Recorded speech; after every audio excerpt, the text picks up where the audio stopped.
Hey, so that last video kind of got cut off in a weird place, but we're just going to pick up where we left off. This is chapter 18 of Dracula. In our edition, it's page 259, and this is right when Mina Harker went in to see Mr. Renfield. And she says, "Good evening, Mr. Renfield," said she. "You see, I know you, for Dr. Seward has told me of you."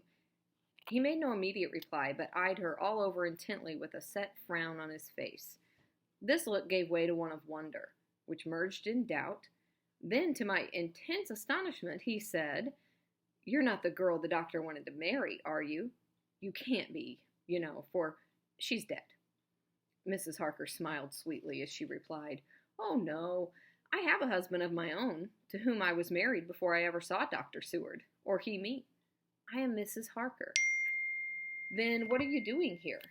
"My husband and I are staying on a visit with Dr. Seward." "Then don't stay." "But why not?" I thought that this style of conversation might not be pleasant to Mrs. Harker, any more than it was to me, so I joined in. "How do you know I wanted to marry anyone?" His reply was simply contemptuous, given in a pause in which he turned his eyes from Mrs. Harker to me, instantly turning them back again. What an asinine question! "I don't see that at all, Mr. Renfield," said Mrs. Harker, at once championing me. He replied to her with as much courtesy and respect as he had shown contempt to me. "You will, of course, understand, Mrs. Harker, that when a man is so loved and honored as our host is, everything regarding him is of interest in our little community. Dr. Seward is loved not only by his household and his friends, but even by his patients, who, being some of them hardly in mental equilibrium, are apt to distort causes and effects. Since I myself have been an inmate of a lunatic asylum, I cannot but notice that the sophistic tendencies of some of its inmates lean towards the errors of non causa and ignoratio elenchi. I'm probably mispronouncing those because they're Latin. We're just going to go with that. I positively opened my eyes at this new development. Here was my own pet lunatic, the most pronounced of his type that I had ever met with, talking elemental philosophy and with the manner of a polished gentleman. I wonder if it was Mrs. Harker's presence which had touched some chord in his memory, if this new phase was spontaneous or in any way due to her unconscious influence. She must have some rare gift or power. Notice how they still talk about Mina Harker as being that perfect example of a Victorian woman.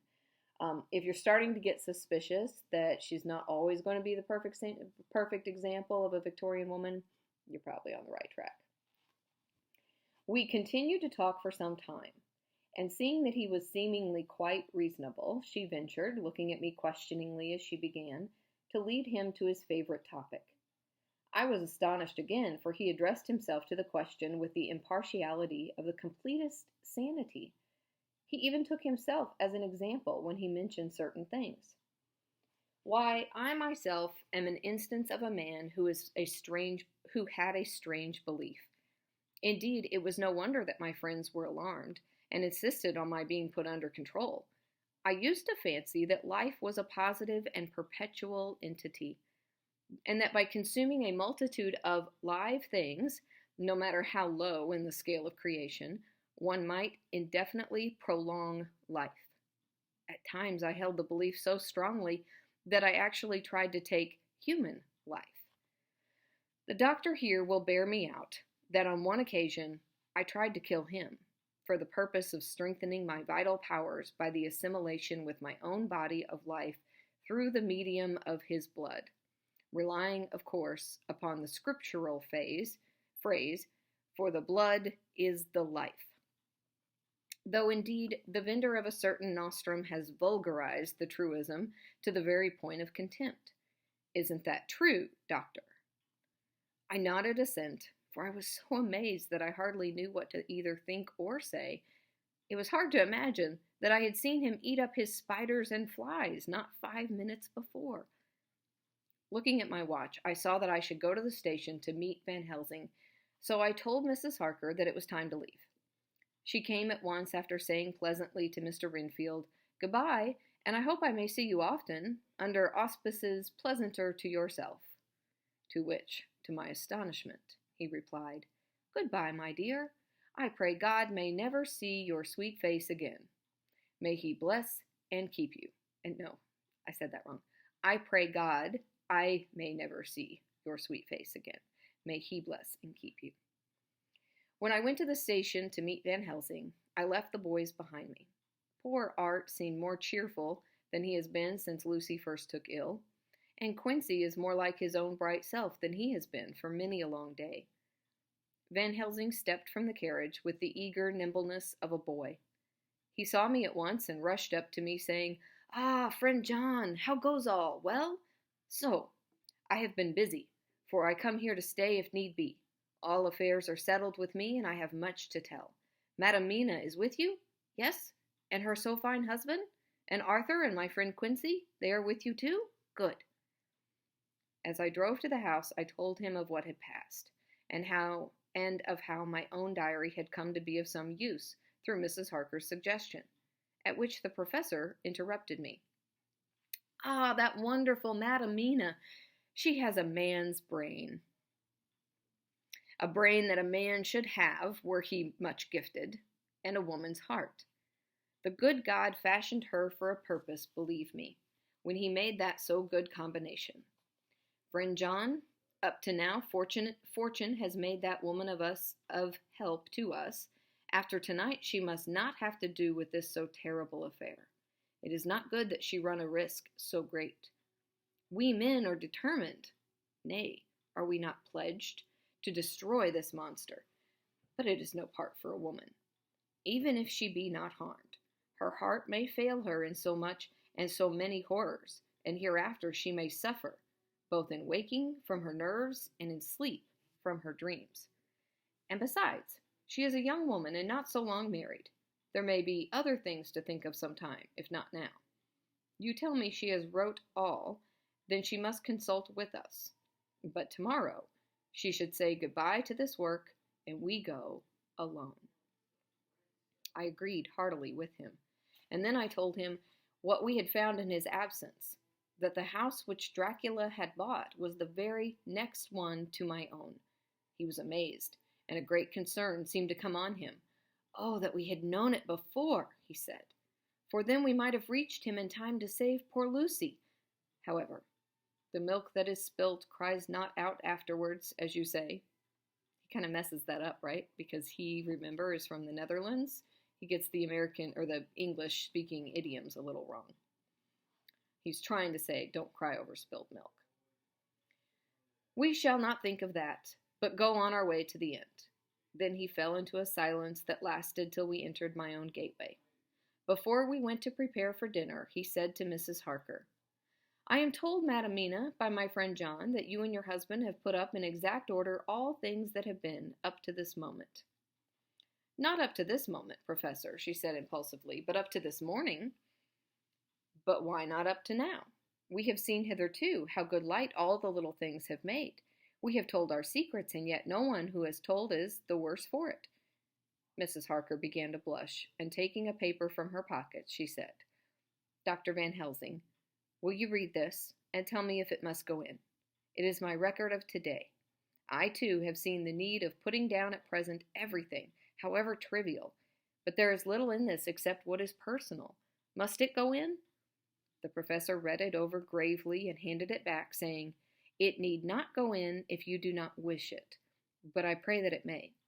It can but make your husband love you the more, and us, and all us, your friends, the more honor you, as well as more esteem and love. She took it back, and with another blush and bright smile. And so now, up to this very hour, all the records we have are complete and in order. The professor took away one copy to study after dinner, and before our meeting, which is fixed for 9 o'clock, the rest of us have already read everything, so when we meet in the study, we shall all be informed as to facts and can arrange our plan of battle with this terrible and mysterious enemy. And that's where we're going to next, is their plan of battle. And that's the exciting part that I was hoping we would get to as soon as we came back to school. But let's just take a minute and think about this part. And that last little message, we've been talking about the fact that this is an epistolary novel. Epistolary meaning a collection of letters, but we also know that Stoker is loosely describing letters here as anything written or recorded. So we have Dr. Seward's diary on the phonograph. We have Mina's journal that she wrote down, as well as letters to and from the different characters. So the importance of those letters is clarified here by Stoker when every single character has to go back and review everything that they've written down till now to kind of wrap their heads around the whole situation before they start to make their plan. Where are we right now, right? We're in the middle of a situation that none of us really knows what the outcome will be. We can't make a plan right now. That's what I told you in the first video. Like, I don't know what we're going to do because we don't know where we are. So we should be doing the same thing. We should be writing down what's happening, not knowing if that's significant or not, because we can come back to those journals later and find the significance then, or use the information to go forward. So I want to encourage all of you, again, like this is all voluntary, but write down your thoughts and feelings and experiences during this time of quarantine. It really is the thing that I think you'll enjoy looking back over later. And it's the meaning making. That's what language and literature is all about, making meaning out of life. So we're spending our time now like living our life as it is. And it's very different than anything we've known before. But we'll make meaning out of it later. For now, write that down. Write down your journal. Be a Mina Harker. Be a Dr. Seward. Record it if you want to. I think Bram Stoker would really be encouraging us to do things like this, like make a video recording, record a video on your phone, or record a voice memo. You don't have to, write down in a book, although you could, but definitely use the technology that's available to you. Who knows? You might be contributing to the next Dracula, and, making sense out of COVID-19 and what it's going to mean and the effect it has on our society. And I'm not going to go into right now, although I feel like this is something we're going to have to discuss in depth at some point, the relationship between the virus attacking and what Stoker was seeing back then as the vampire being a metaphor for the thing that would come in and attack us and spread everywhere. I mean, man, I don't want to say like this came at a good time. There's no time for it. But there are a lot of discussions we could have now about the metaphor that is Dracula, that is the vampire story, and what we're actually living right now. So, hey, listen, that's not all of chapter 13. That's to the bottom of page 262. I'm going to take a little break, and I'll upload another video later, and we'll finish out chapter 18. Maybe in the meantime, you could start that journal if you haven't already.